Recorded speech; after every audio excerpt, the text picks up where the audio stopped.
it's a complex word, really, differentiation. So I guess there's a lot of different levels of differentiation, the way I look at it. So if you look on a sort of organization level, there's many ways an organization can differentiate themselves from the others.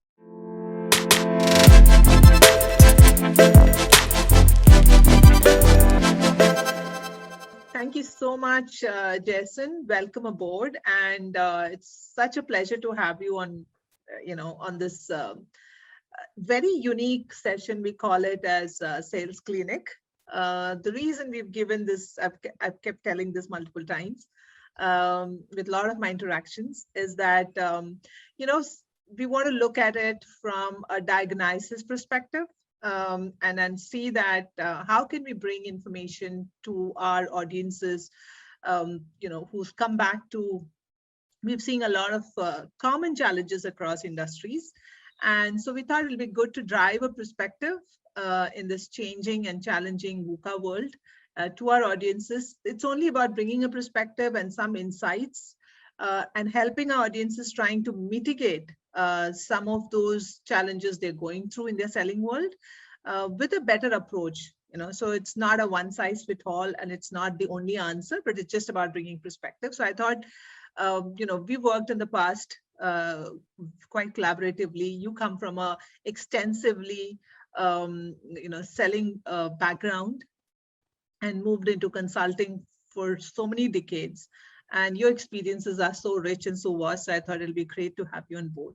So today's topic is about creating differentiation. This is something we keep hearing quite a bit, that how do I create differentiation? Thank you once again. Thanks for coming out. These are not easy subjects. There's always a whole lot of subtlety with them. So it's good to be able to have a bit of a conversation and sort of weave through different topics and different thoughts to then some will spark some sort of direct cognition with somebody, and some things will sort of fly past, and you just got to sort of absorb as much as you can through different experiences, other people's experiences, and hopefully come up with something better than it was yesterday. Yes, that's the objective.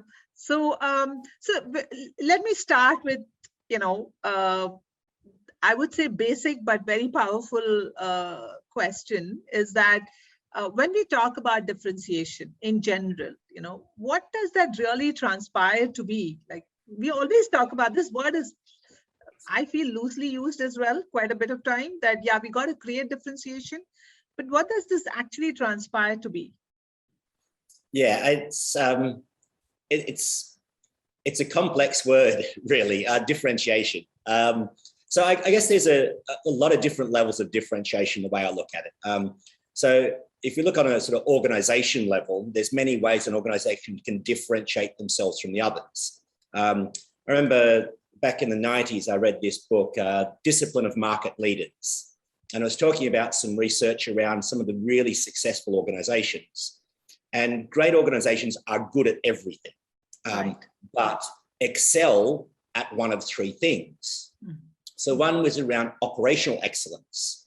Their differentiation is because they can operate faster, smoother, cleaner than everybody else. In a lot of cases, it results in delivering the same product as everybody else, but at a cheaper price because of the way they deliver. There's another group that were really good at product innovation. So all of their resources were put into making new products. In fact, making their own products obsolete by bringing out the new product next and next and next, and being great in design and innovation. Right. And then the other group were around what they called customer intimacy. So how did you know the customer better than anybody else? How do you have the relationship with the customer where you understand their business and they understand you, and you work almost in a partnership together to get things done? And so all of those are important, but you could differentiate yourself by either one of those things. Mm-hmm. Now, if we're talking about a sort of a sales forum here, and often I talk to salespeople and say, what are some of your challenges, or why is it difficult to differentiate?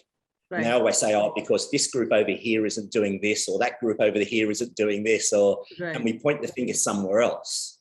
So I think differentiation can mean lots of things, but I think maybe in this sort of forum, we bring it down to differentiation, what we can do as salespeople. Right. And then that comes down to the customer intimacy. How do you, in the external interactions from your business to theirs. How do you make a difference through what you do? Because what you sell, you probably don't have control over. There's a whole production team and a product team that does that. So we have control in salespeople over what we do and how we interact with the clients. So it's not necessarily differentiating in what we sell, it's differentiating in how we sell. How can you give the experience to the customer a different level of experience? How can you do that so it doesn't feel like you're a salesperson, but you're sort of part of their team trying to help them solve problems and create opportunities and be part of that? So I think the differentiation, how I see it in this context, is in about how we do things, as opposed to necessarily what we do and how we sell. And I think that certainly clients get a lot of information from a lot of different places. And how do you rise above that? How is their interpretation of you?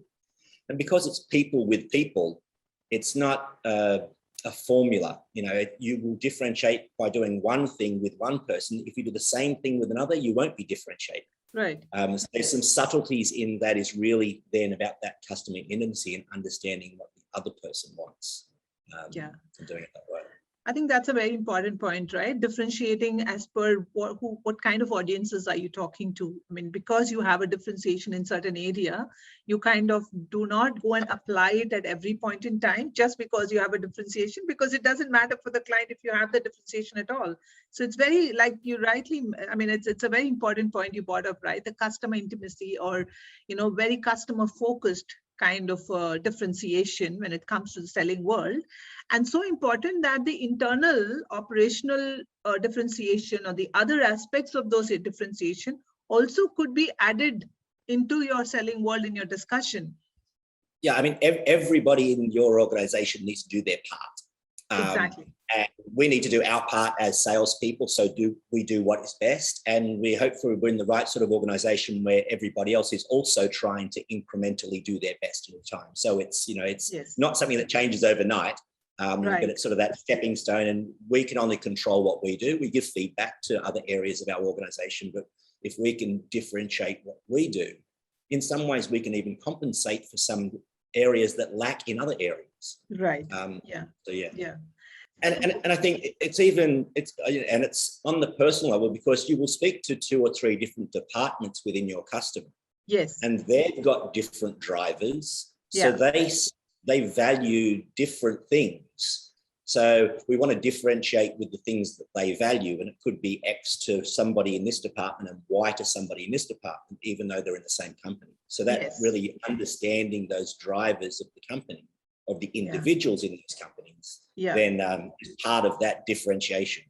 Yeah, people to people, like you said, it's so much people to people. It kind of boils down to that fundamentals always when it comes to, Though I do think to say that there is some fundamentals that apply to what you do, but you sort of execute them slightly differently with different people. Yeah. I think that's the very key. That's the key point. Like, how do you execute it in a different way with different people? Interesting, because, you know, when we say differentiation, most of them come back saying that so that you can have a price edge. You know, it's like everything boils down to the fact, of course, from the selling world, if I'm talking about, you want to create that differentiation so that you can have that extra price edge, so that you can be the front runner. But is it always about price edge, which salespeople should actually look at? Or, you know, when we talk about customer intimacy, you did touch upon that point. How much of it should be towards the price edge? Because of course we have our responsibilities as sales professional to bring that extra margin and bring that extra revenue. But would that precede the later? I mean, what's your perspective on that? Yeah, I think there's a danger of conflating what we're trying to do for the customer with what our driver is doing. So if our driver is price, one customer may be very price sensitive because of other factors. They have their goals, their objectives, and other customers may not be price sensitive. So I think if we layer on, are we doing this for price or are we doing something else? I think that confused the way we execute it. Okay. Now, I think inherently, and it depends on where we're starting from, right? I mean, sometimes, let's say, for an example, we happen to work for an organization where our products are not seen as the best in the world. Yeah. Now, we may have to differentiate ourselves just so we can charge the same price as everybody else. Right. Interesting. So it depends on where that sort of fits together. We may differentiate ourselves just so we're a preferred supplier, Right. so that we get our fair share, as opposed to, and with other customers, that we may be able to differentiate ourselves and build the relationship such that we are the only one there and we charge a premium price. Right. But I think that's going to be based on the relationship the customer wants to have with you as well. Right. So I don't think the single-minded, can I do this for price or I just do this for a good customer experience? I think it matters what matters to the client. Do they care more about price than customer experience? If they care more about customer experience, then do it for the customer experience. Yeah. But certainly that differentiation would minimize the price conversation, the importance of price. We want to minimize it. We can't get rid of it. And there's going to be some form of scale in that sense. So I think it would sort of, to help to minimize the price issue. And I think different customers would, the end result may be different ways. Yeah, I think minimizing the price over having a price edge, these are two different ways of looking at it. Because yes, like you rightly said, you can't take away the price factor. Let's be realistic. We're living in the real world. And it's kind of like, you know, what I'm selling is what is it worth to the client? And if you can dollarize that worth, then that's how much you charge. Right. And with some, it's going to be, I just get the sale at the same price as everybody else. And some it's going to be, I get the sale and a premium. Or some is, I don't have to discount it as much as I used to. So is that a price edge because you're still discounting, but not as much as you used to? So I think that as long as we're moving in the right direction on price, as in that's becoming less important, and we're able to meet the hurdles that we need as an organization, because we've got to make our hurdles, we've got to make profitability, we've got to make the right amount of money. So we need to maximize the fee we can get for the services or products that we sell. And depending on our organization and where we're positioned in the marketplace, that may relate to not discounting as much. It may relate to a premium price. So I think it's different depending on the circumstance.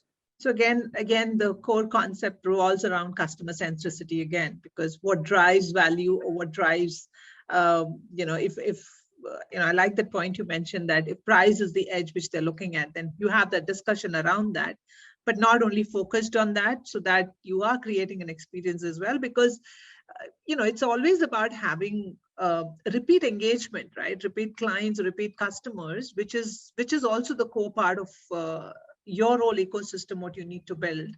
So the true differentiation comes in there. So keeping price as a factor and then having that discussion, just because you want to get that extra, you might not get that extra premium from every client for that matter. I mean, because it's all relative, right? I mean, if I normally charge $100 and I have to charge $90 for the customer, I'm thinking I'm discounting.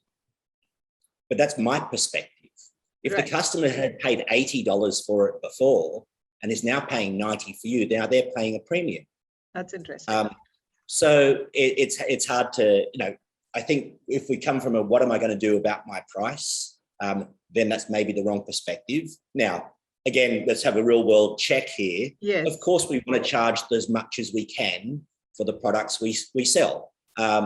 And so therefore I need to have that as a platform of which I then start my discussions. And then part of that, there may be some clients that are not going to be my clients because they're looking for a different type of solution that I'm offering at a different price range. And we're never going to sell to every single customer. Right. So I'm going to try and differentiate myself with customers that value the things I can differentiate in. If they value customer intimacy, they value working together closely, then I can charge a premium if I do that well. Yeah. If they value product innovation and my company does great product innovation, then I can charge a premium for that. Yeah. But, I don't buy the best car in the world, one, because I can't afford it. But, the premium car, I know it's probably worth that much, but it's not worth that much to me because I don't have that spare cash to do it. I don't need to drive that car. So that value, again, is a perspective from the customers, and our perspective is different. Yeah, that's a very interesting point. So then when we talk about, the driving value part keeps coming in, right? Every time when we talk about it, it's so interlinked differentiation. So when we hear Yes. about driving value, again, driving value is always, I mean, in my experience, it's been loosely used by a lot of people, saying that we got to drive value as if, I mean, it's more like you got to put effort into driving value, but does it not mean driving value should be at the core of any engagement? And it's yeah. I mean, and that's where you got to define what is value. So I mean, I remember in days where if you did a proposal to a client and we talked for weeks, months, sometimes even a year with the client to understand their needs, and we put a proposal together to meet their needs, and then we'd have a section at the back called value-added products, which was a bunch of stuff that we didn't talk to them about and we hardly ever talk to anyone about, but we'll just throw that in the bucket at the end and call it value add. Okay. And I think, that's not value add. That's just stuff I haven't spoken to about you yet that you might want. So defining that word value then becomes sort of important to really think about what do we mean by value. And again, that's a perspective thing. And a client's going to be weighing up basically, what do I get for what I have to give? Right. Yeah. To see if it's value. It's a value scale. Yeah, absolutely. So if I'm either going to solve problems I have, or I'm going to achieve opportunities I'm trying to pursue. Right. They're the only reasons why I buy something. I don't buy it because it's a nice product. I don't buy it because you're a nice person, because I'm in business. I buy it because either it solves a problem or now that's one side of the value scale. The other side is, what does it cost for me to get that outcome? Right. What's the price? What's the price tag? What's the hassle of implementing it? What's the risk of implementing it? So I'm weighing up those two things of, well, if I'm going to get $100 worth, I'm willing to pay 50 worth. Yeah. But if I'm going to get 100 worth, I'm not willing to pay 150 for. So the product may be the same, but the way I see the value is different. So it's always from the customer's perspective. And I would say almost, what is the outcome the client gets from what we have? Do they have another $1 million in sales? Do they reduce their costs by $1 million? What is the value that they get? Does the person I'm talking to get a promotion? Because there's personal value in these things as well. Yeah. So that customer intimacy allows you to then try and work out, how does your customer measure value? Yeah, and so to understand your customer environment becomes even more crucial, because it's not about just having a list of value drivers and say, hey, this is the value I'm going to drive, but maybe like I always say that you might have the best equipment to reach the Mars, but I don't want to go to Mars. It must be great value you're adding to people. So it all again comes back to how customer perceives it, and value is so much to do with whether customer sees that as a value, not because you believe that there's a value. 100%. It's got nothing to do with what I think. Yes. It's got everything to do with what the customer thinks. And that's why we talk about a little bit, if we come back to that differentiation. Right. It's not in what we're selling, it's in how we sell it. How are we understanding what are the drivers for the customer? How are we understanding what the value is? Because my capability or my product that I have, it can probably help the client with 10 different things. If I was, it helps you with this area, it helps you here, it helps you here. If I understand which one is valuable to the client, that's the part I'm going to focus on. So that's when it's different, because I find and I work with the client to help them get the outcome they're looking for, as opposed to just being different for different sake. Right. I want to drive difference for the customer, not be different from my competitor. Yeah, I think that's a very important point. Almost in that kind of way of differentiation. Yeah. So it is given in that you have to differentiate yourself from the competitor for all the real reasons. It is not necessary. And even getting better at what we do means that we probably stay the same. I mean, because the world's changing so fast, everything's going, but we have to keep finding that edge. Now, I've consistently found that it's that people side of things and understanding their business and really asking the questions. And it's not necessarily sexy. It's not necessarily got a .com after it or a digital answer to it. It's the fundamentals of what the customer's truly trying to get out of what we're doing here. Yeah. And then you may need technical experts to help you sort of link those things together. Yeah. But it's my job with the customer to really understand that better than anybody else. Right. And then get my organization to help me deliver that.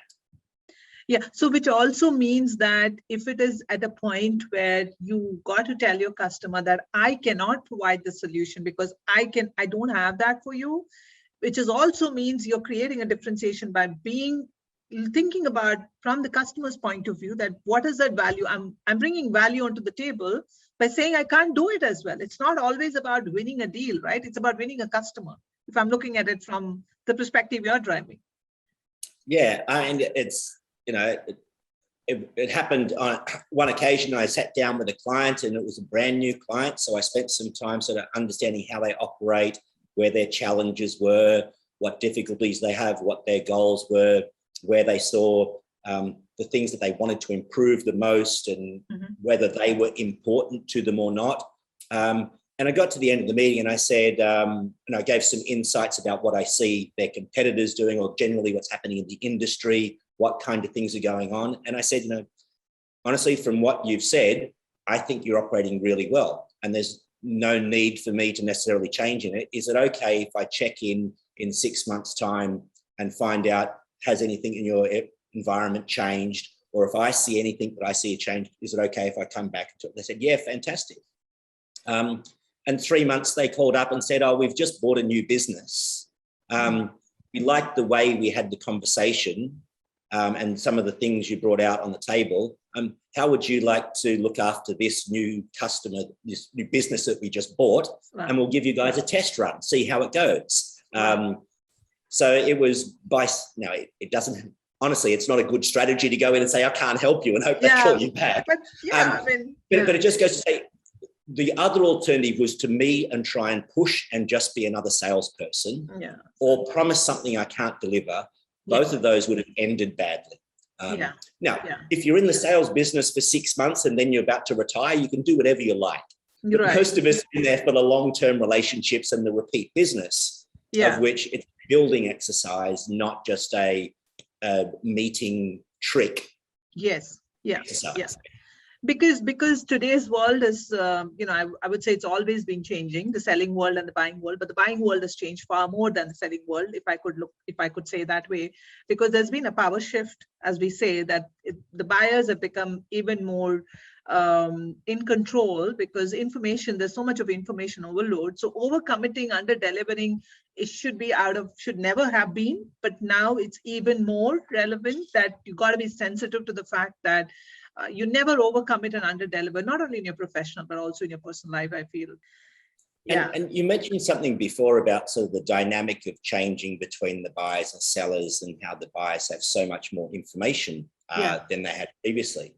And I think there is a real opportunity that can create maybe a shift back to us if we do something different, because I'm going to say to the extreme level, they're drowning in information, but they don't have the insight and the perspective.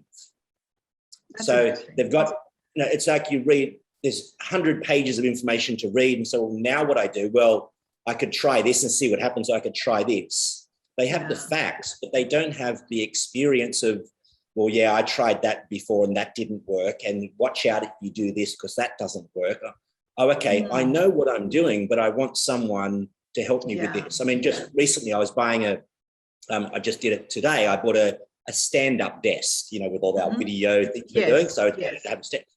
And I looked online and, they're $1,000 for a stand-up desk and they've got all these fancy things. And I thought, oh, yeah, okay, I've got all the information, but I have no idea which one to buy. Right. So call up a friend that I value, that I trust, who already has one. Oh, this is what went right. This is what went wrong. Careful when you do this, do that. Right. Okay, now I have it. So I didn't need my friend to tell me the brand names and the features. I needed my friend to tell me what to look out for, what perspective, what's happened before. Although you're going to do this, don't forget to think about which angle you're going to put it in your room. Right. Now that's nothing to do with the desk. That's to where it's going in the room. So I can give perspective outside and broader than what's going on. That becomes a valuable resource. So we can become a valuable resource to help them navigate through all the information they're seeing. And that's a differentiator. It doesn't change our product, it doesn't change what we're selling, it doesn't change the price, but it's the one who gets the first right of refusal to provide that commoditized service because we're not commoditized. Yeah. And I think simplifying it. And so that means that seller's role has changed. It's changed a little more. It's kind of stepped up, becoming more of, you should always be move into a trusted advisor situation. But right now, I think though the power has shifted, you are in a better position as a sales professional, because now you're able to drive better insights and perspective and spend more time there. So No, and I will say on that differentiation, it takes effort, it takes time, it takes thinking, and takes planning to do that. Now, depending on your portfolio of clients, you don't necessarily have time to do that with every single client. Right. And not every single client wants you to be their trusted advisor. Right. Some clients are very transactional purchases, and that's the way they operate, and that's fine. So I've also got to pick the right clients of which I'm going to invest my time into to get the reward out of. Sometimes you put in a bit of effort and realize actually they don't want to trust it. They don't value what I'm doing. So maybe that's not the right customer for me to put in that effort. It's another customer that's there. So again, it's not, if you're going to be proactive around these things because it takes effort, pick the customers that you think are the right ones, but also if you are engaged with them, there's lots of cross-sell, it's deep revenue, it's good profitable revenue. But if it doesn't work, then go on to the next one. Because not every customer is going to want you as their trusted, otherwise you'll have 1 million customers and you won't sleep. You don't have time to do that. That's a very, very interesting point. It's not about you can drive value to every, of course, that's something which we all want to, but then where do you want to put your effort so that you can optimize your time? And the doctor also says, I'm not an expert in that. You should go see another doctor. Exactly. I'm only going to treat the patients that I can treat, but my time is worth the effort. So again, if that's not the client that works with you for a number of different reasons, then just because I've learnt this differentiation thought process, it doesn't mean I'm going to differentiate myself for everybody. Right. I mean, very, very interesting point. So then, so now, because like we spoke about the changing environment, right? And how, we moved into a virtual world. I was reading an article and it said we slept in when we woke up into a virtual world, slept in an analog world and woke up in a virtual world. Right. So that's become a bottleneck, a challenge for sales professionals as well. And interestingly, it is a challenge for the buying organization as well, because they are also waking up to a new virtual world where they've not dealt with sellers or dealt with sales professionals or their partners through the screen. Right? As much as it is difficult for the selling organization, it is definitely difficult for the buying organization. But then, of course, the pressure is always on the sales organization to bring that revenue, to have that engagement. What's your perspective about how do we connect in that virtual world and still create the differentiation? Does the formula remains the same when you're in face-to-face and versus, what is that one little change which we need to look into in the preparation? I mean, no, the fundamentals remain the same, because I think the reason why people buy is still the reason why people buy, is because they're going to get something out of that helps them drive the outcome that they need.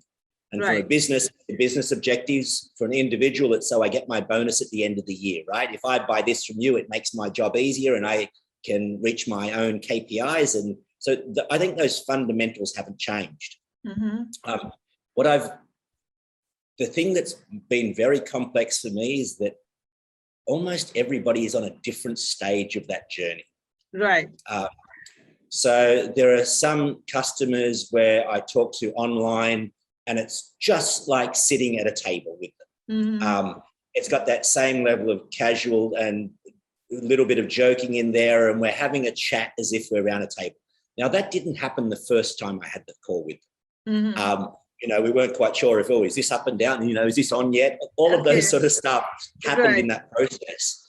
I think, you can't just pretend I've got the right light so everything is going to work okay, right? In that context. As you can see, I don't have the right light on at the moment. I've got light coming from the side of my face. But I think you have to get into it and just do it. Now, there are some, obviously, a little bit of protocol that you use on, which is the same protocol that we all took for granted in a meeting. That we wore our suit and that we, other person sat down first, or whatever the protocol you use in your environment is, that's what you do. We're in the different journey of learning that now. You can certainly read very easily online some basic tips. I would say jump in and do it and just try and be the same as you were before. Right. Acknowledge that this is a different environment that they're working in. So yes, it's a bit different for all of us. And then, but I really need to understand your business, because what I really want to do is how do I help you give the outcomes? And then once that conversation starts and they're not thinking about the person on the screen, but they're thinking about how is this going to help my business? Yeah. Then it doesn't matter whether you're virtual or in real life, because if they're thinking about, I'm not sure about this screen, then you're not having that meeting, which you could easily pick up on those subtleties when you're face to face. Yeah. But if we get into the process of really understanding and setting the agenda with them in mind, not me in mind. I want to talk to you so I can show you about the products that I have, is a very different setting up from we have a discussion. And if I understand how your goals, I can maybe give you some insights about what I've seen other clients do in your industry and perhaps help you achieve that. Right. It's the same thing we're going to talk. I'm still going to sell my same product. Absolutely. They're still going to do what they're doing, but it just changes the perspective. But you also have to believe it. You have to say that, say that with the meaning that comes along in that way. But I would say I was a bit slow at start in the virtual. Okay. I was living in Singapore in 2003 or whenever it was, when SARS came around, and it was sort of 3 months and then it was all gone. So I was sort of, I'll just wait for the 3 months and I'll go back to normal. Okay. And then it was like, okay, it hasn't gone back to normal. I've got to jump in and do it. And I made the silly mistakes up front and, just the awkwardness, but you do it with some humility and a smile. Yes. But you get down to how do I help you? Correct. How do I help you do? And those break down relatively quickly when the focus is on the other person. Yeah, and I like the point you mentioned, that set your agenda, make sure that you acknowledge the fact, first of all, that it is a different world. You don't have to be perfect. You don't have to be uncomfortable about it. It's an equally challenging environment for the other side of the person. So I think it's a really good point you raised there, that, we think that we're doing all the different stuff. Yes. Everybody's doing the different stuff. So the fact that they're trying to work out how to buy online, or even just to understand their environment online, their internal meetings are online. All of those sort of things are happening depending on which jurisdiction you're in at the time. Right. So I think it's we don't have to hide behind it. We just sort of step into it as in, okay, well, we've got to do it this way. Yes. And move on. Absolutely, and acknowledge, and I think the most important point, I love that, is that be convinced of what you're saying. Be absolutely transparent, and the differentiation is created there itself. So differentiation is not about creating an absolute to be seen. It is on all those every little elements which can move the wheel forward in a proper customer engagement and customer centricity, as we talk about. So a lot of my clients and a lot of sales professionals do come back and ask that, okay, all of this is great, but when I'm meeting a client for the first time, it's my first meeting, which I've qualified the opportunity, I've qualified that customer profile. How do I create differentiation there? I mean, do we have to create differentiation right from the start of a conversation? It all ties back to the point. I know you want to have a very interesting answer here, because I can see that. It ties back to the point that how do you bring differentiation in? So, it's a little bit of a frustration for a lot of sales professionals that when they're coming up with new clients, okay, with the existing client, you don't have that challenge. Of course, you've got to create that differentiation and value in every conversation you're having in whatever form or shape. But then when it's a new client, you already having the inhibitions about yourself, oh, how do I create a differentiation? Any perspective, any insights about that, maybe one or two things which you could probably bring on board? Sure. I think how do I create differentiation from the start? I think means to me that you're thinking about differentiation in your solution. Whereas I said at the start, differentiation is how you sell, not what you sell. So if the moment I sit down, I'm in my moment of differentiation. Right. I'm not sort of waiting to create that with the product that comes at the end, because it's how I sell. Now, you can add more differentiation with what you sell, don't get me wrong, but it's how that where is there. And obviously that's one of the most difficult scenarios of how do I get information from somebody? How do I get that customer intimacy in the first 2.5 minutes? Right. Well, you do not. That's not the way customer intimacy works, right? So if that's your benchmark, then you're going to fail every single time. Correct, exactly. What I think is, obviously that needs to build over time, but how can I do that faster or smoother? And for the person that you're sitting opposite, for them to open up about their business, about their challenges, about their needs to start getting there, they're not going to do that for free. You need to give them something to get something back. Right. So now I'm not going to walk in and give you free products. That's not what I'm talking about. What do I have of value that they may care about? And that is information, perspective, experience, insights. We can talk about, over the previous X months or recently, I've been working with a number of people in your industry. These are the challenges that they're facing. This is what they're saying. So I'm giving them some industry information. Now, they may know it, they may not know it. Correct. But they're starting to know that I know it. Right. So at least, I'm not the one who says, look at my product. I'm talking about your industry first. Right. We've been able to help some people gain benefit in these areas that they found valuable. Other ones were focused on these sort of areas. So based on that experience, I'd like to have a conversation with you to see maybe where there's something where we can work together to help you with some of your goals. So I'm not saying how good I am. I'm not talking about my products. I'm talking about the outcomes I've created and my knowledge of the industry. So I'm sort of going, okay, you're not a salesperson selling things. Well, you are, but you have a different perspective, is that you're willing to give me something along the way, as opposed to, can you answer these 50 questions so I know about your business? And they're not getting anything in return from that. So you need to do a bit of research beforehand. You need to get some, and you don't have to do it all. It could be from other colleagues that are selling into that industry. So what's going on in the marketplace? What's happening here? You talk in their language as much as you can. Well, a lot of the things that I've learned is by when I've done them wrong. Well, that's interesting. And you get experience. So I went into an insurance company and asked them about their payables and receivables. And they just switched off and ignored me. And it was a terrible meeting. And I went back to the office and said, something went wrong there. And I recounted what I did. And the person said, oh, that was stupid. I said, why? And I said, well, because they call them premiums and claims, not payables and receivables. So just those words show terminologies. I haven't done my work. I don't have something to add because I don't know their business. So having said that beforehand and talking about it in not of what you've necessarily done, but the outcome other people have generated, have been able to receive from me working with them, thinking that that's probably the types of outcomes they want to receive as well.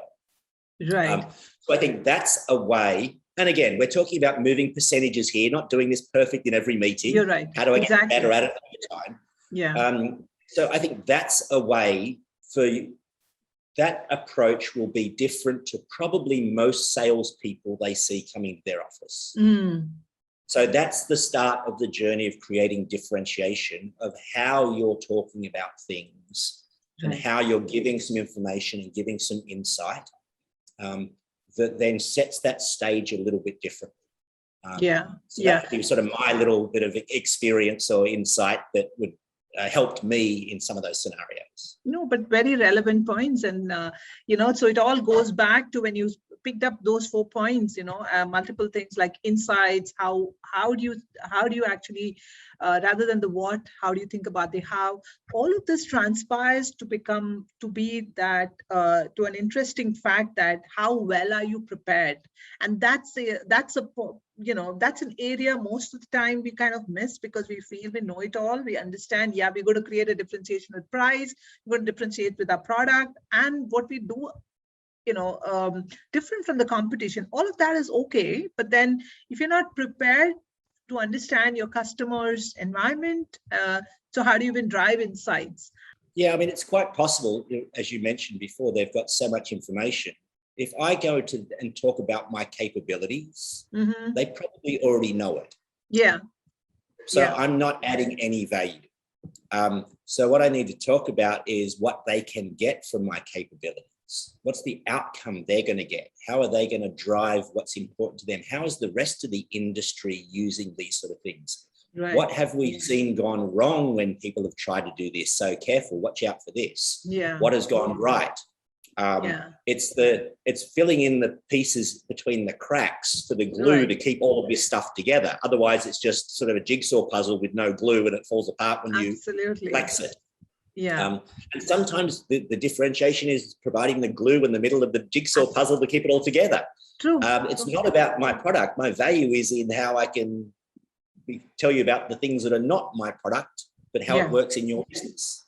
Yeah, I think I like the glue part, and that's such an important fact, right? That how do you become the glue that can keep things together, and that transpires to better customer engagement and better and longer relationship, because that's what typically what everybody will be looking for. The longer the better, and the better engagement and longer relationship, it again percolates back to revenue and it becomes easier. It becomes easier to do. There is the only risk associated with that is complacency. Yeah. Is that you've done these things so often that you don't really even bother anymore to notice that they've sold off part of their business. They've now got a different business which operates differently because they've got a different customer set. Right. Oh, hang on, that's their industry is changing as fast as anybody in this industry. Yes. So complacency can be an issue because, it is, somebody's worked with my competitor for 20 years. We don't think we can win their business. We go and talk to them and realize, well, they haven't been given all these insights and this latest information from the other team who is complacent about that working all the time. So again, you pick your targets and it's an effort and ongoing, but definitely it is easier the longer you're in there, as long as you watch out for complacency.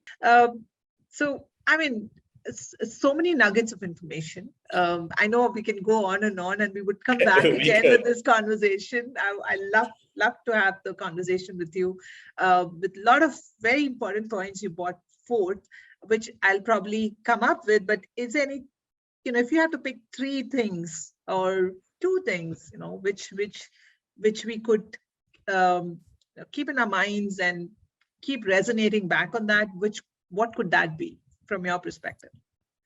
Okay, so a couple of things linked is, differentiation is in the eye of the customer. Okay, so there's no way we can find out what differentiates us unless they tell us, and so we have that engagement to find out what differentiates us. And what differentiates us is based on the value we provide. Right. And I would say, again, that value we throw out. So value is not the capabilities we have. Yeah. Value is the outcome the customer gets from our capabilities. Right. So what are they getting out of it? Yeah. And, so, value is not what we have. Yeah. It's the outcome. What's the outcome? From what we have. Yeah. So I think about what's the outcome the client gets, and that just makes you think in a customer-centric way. Yeah. I'm selling product X, but then they're putting that into a whole lot of other things, and out the other end comes what they really want. So, okay, how can I help you with what you really want? I'm a piece of that equation. but a critical piece of that equation. So it's the outcome that's the important thing. Okay, interesting. So value is what the customer sees as an outcome.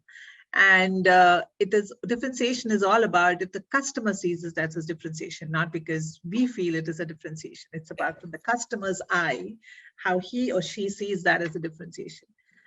Amazing. Which is hard when we've been in the business a long time and we know yes. everything, don't we? Yes. That's what it's not believe. But it's not what we think that's important at all. Exactly. Yeah.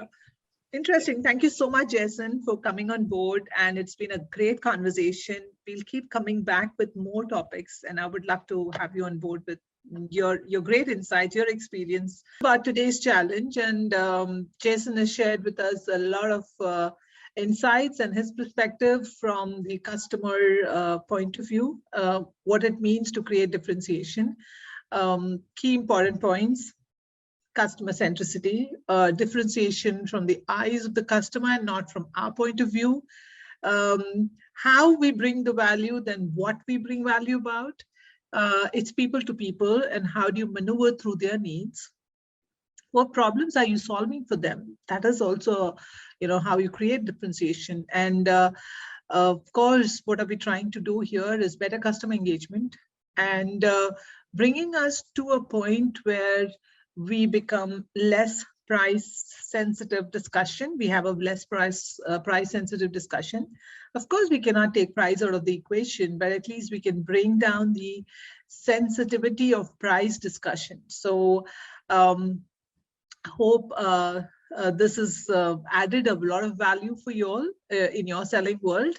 And we look forward, and stay tuned, actually, stay tuned for the next challenge coming up next week with another interesting sales leader, sales consultant. Thank you so much.